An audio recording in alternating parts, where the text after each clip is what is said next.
每一天，牧师陪你读圣经。今仔是10月29，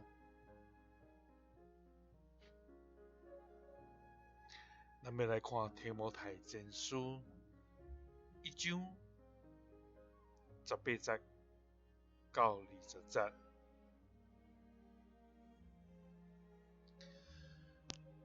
我的囝提摩太啊，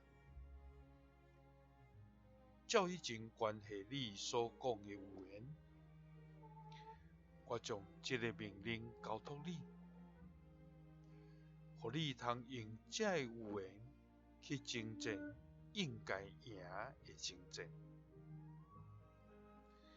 你着持守信心甲清白的良心。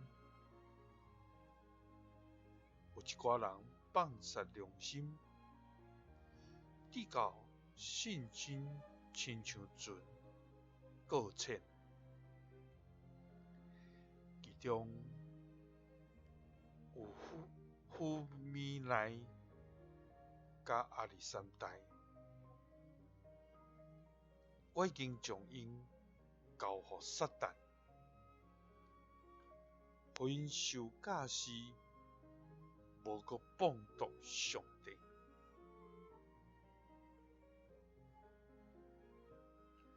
保罗提醒伊属灵的囝提摩太，当伊在管理甲牧养教会的时，就照保罗所命令教示伊的来去做征战，也做好搁赢过的征战。保罗提醒提摩太，伊就要有持守信心甲清白的良心，